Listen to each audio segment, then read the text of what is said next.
Hi guys, welcome back to our channel. நம்ம சேனல்ல நாம இன்னைக்கு பார்க்க போறது வந்துட்டு இந்த ஸ்ப்ரெட் அப்படின்னா என்னன்றதை நம்ம இந்த வீடியோல பார்க்க போறோம். சிம்பிளா சொல்லணும்னு சொன்னா நம்ம வாங்கக்கூடிய and வந்து நம்ம விற்கக்கூடிய இந்த விலைக்கு நடுவில் இருக்கக்கூடிய அந்த கெப்பை தான் வந்து நம்ம என்னன்னு சொல்லுவோம்னு சொன்னா இந்த ஸ்ப்ரெட் அப்படின்னு சொல்லுவோம். ஸோ இந்த ஸ்ப்ரெட்டை வந்து மார்க்கெட்ல வந்துட்டு ஏன் புரோக்கர்ஸ் கொண்டு வந்திருக்கிறாங்க அப்படின்னு சொல்லி கேட்டா அவங்களுக்கு வரக்கூடிய கமிஷன் வந்து இதனூடாகத்தான் என்ன செய்யும்னு சொன்னா அவங்களுக்கு கிடைக்கும். ஓகேவா?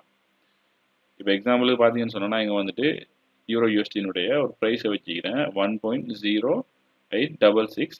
இது வந்து bid price. So ask price பார்த்தீங்க அப்படின்னு சொன்னால் 68.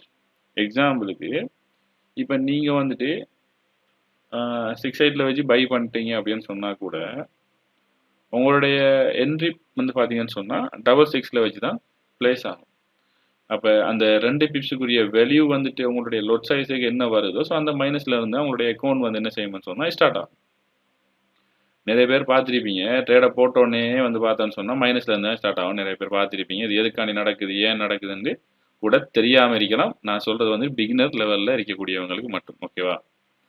ஓகே, இதை தாண்டி வந்து பார்த்தீங்கன்னு சொன்னால் ஒரு சில புரோக்கரில் வந்து பார்த்தீங்கன்னு சொன்னால் இருக்க மாட்டாது. ஓகே, இதில் இப்போ நம்ம சொல்கிற மாதிரி வந்துட்டு ஆஸ்க் ப்ரைஸ் பிட் ப்ரைஸ் அப்படின்னு சொல்லிட்டு ஒரு 2 லைன்ஸ் இருக்கீங்க. ஸோ அந்த லைனை தான் வந்து கீழே காட்டியிருக்கிறேன் ப்ளூ அண்ட் ரெட்டாக.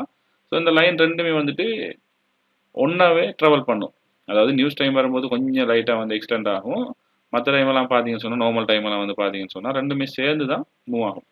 ஸோ அவங்களுடைய ப்ராஃபிட்டை வந்து எப்படி எடுத்துக்குவாங்கன்னு சொன்னால் அவங்க வந்துட்டு அதை கொமிஷன் அப்படின்னு சொல்லிட்டு ஒரு ஃபிக்ஸடான ஒரு அமௌண்ட்டை வந்து அவங்க எடுத்துக்குவாங்க. ஒரு பேருக்கு வந்து அது டிஃப்ரெண்ட் ஆகலாம். கரன்சி பேரில் வந்துட்டு பெரிய ஒரு டிஃப்ரெண்ட் இருக்காது. இப்போ நீங்கள் கொமோடிட்டிஸ் அப்படி இல்லைன்னு சொன்னால் இண்டெக்ஸஸ் வந்து யூஸ் பண்ணக்குள்ள வந்துட்டு உங்களுக்கு ஒரு சில சேஞ்சஸ் இருக்கும். ஓகே, இப்போது நமக்கு ஸ்ப்ரெட் இருக்கிறத யூஸ் பண்ணுறது பெட்டரா இல்லை நம்ம ஒரு ஃபிக்ஸடாக ஒரு கொமிஷனை கொடுத்துட்டு நம்ம யூஸ் பண்ணுறது பெட்டரான்னு கேட்டால் என்னை பொறுத்த வரைக்கும் நான் சொல்கிறது வந்துட்டு கொமிஷனாகவே ஃபிக்ஸடாகவே கொடுத்துருவோம் அப்படின்னு சொல்லிட்டு. ஏன்னு கேட்டால் இப்போ உதாரணத்துக்கு ஒரு பிஸ்னஸ் பண்ணுறீங்க ஒருத்தர் கூட, அவர் சொல்கிறார் வந்துட்டு ஓகே நான் இந்த பொருளை வந்து உங்களுக்காண்டி விற்று கொடுக்குறேன் அப்படின்றார். ஓகேவா? விற்று கொடுத்ததுக்கு பிறகு வந்துட்டு எனக்கு நீங்கள் எவ்வளோ தரணும்னு சொல்லி கேட்டால் நீங்கள் எனக்கு தரணும். ஆனால் அந்த அமௌண்ட் வந்து நான் இப்போ உங்ககிட்ட சொல்ல மாட்டேன் அப்படின்ற மாதிரி. ஓகேவா? அதே இது வந்து அவர் சொல்கிறாரு இல்லை நான் உங்களுக்கு இந்த பொருளை வந்து விற்று கொடுக்குறேன் நீங்கள் எனக்கு இவ்வளோ ஒரு அமௌண்ட் கொடுத்தா போதும் அப்படின்னு முன்னாடி சொல்லிடுறாரு. அப்போ நமக்கு வந்துட்டு கொஞ்சம் கிளியராக இருக்கும். ஓகே, இந்த அமௌண்ட் ஒரு கேட்குறாரு அப்படின்னு சொல்லிட்டு. இப்போ நினைக்கலாம் வந்துட்டு இப்போ நீங்கள் இந்த 2 பிப்ஸ் அப்படி தான் இருக்குமா கண்டினியூவாக வந்துட்டு இந்த ஆஸ்க் ப்ரைஸ் பிட் ப்ரைஸ் வந்து இப்படி தான் இருக்குமா? இல்லை, எக்ஸ்டெண்ட் ஆகும். ஓகேவா? கொஞ்சம் பெருசாகலாம். நம்ம ட்ரேடை க்ளோஸ் பண்ணும்போது கொஞ்சம் பெருசாகிடலாம். மேக்ஸிமம் வந்துட்டு நைட் டைமில் வந்துட்டு ட்ரேட்ஸை வந்து அவாய்ட் பண்ண சொல்லுவாங்க. அதுக்கான காரணம்லாம் வந்து என்னன்னு சொன்னால் மார்க்கெட் வந்து க்ளோஸ் வைக்கும்போது வந்து பார்த்தீங்கன்னு சொன்னால் அந்த ஸ்ப்ரெட் வந்து ரொம்பவே பிக்காக இருக்கும். ஓகேவா? ஸோ இன்ட்ராடே பண்ணுறவங்களுக்கு வந்து பிரச்சனை கிடையாது. பிகாஸ் வந்து அவங்களுடைய ட்ரேடை வந்து அவங்க அண்டே நாளே வந்து க்ளோஸ் பண்ணிடுவாங்க. ஓகே, இப்போது கொமிஷன். ஓகே, கொமிஷன் அப்படின்னு சொல்லும்போது வந்துட்டு இது ஜாஸ்தி வருமா ப்ரோ அப்படின்னு சொல்லி கேட்டால் கண்டிப்பாக வரும். ஒரு சில புரோக்கரில் வந்துட்டு பார்த்தீங்கன்னு சொன்னால் ஸ்ப்ரெட்டையும் வச்சு கொமிஷனை வைக்கிறவங்கலாம் இருக்கிறான். ஓகேவா? ஸ்ப்ரெட்டும் இருக்கும் அங்கே கொமிஷனும் இருக்கும். ஒரு சில புரோக்கர் பார்த்தீங்கன்னு சொன்னால் கமிஷன் மட்டும் எடுப்பான்.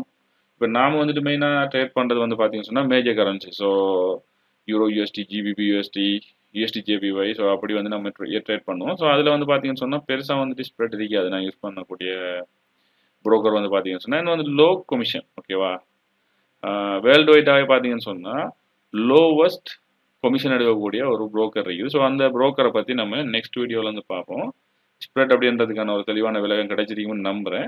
ஏதாச்சும் டவுட்டாக இருந்துச்சு அப்படின்னு சொன்னால் நீங்கள் என்ன செய்யலாம், கமெண்டில் வந்துட்டு கமெண்ட் பண்ணி நம்மக்கிட்ட நீங்கள் கேட்டுக்கலாம். தேங்க்ஸ்.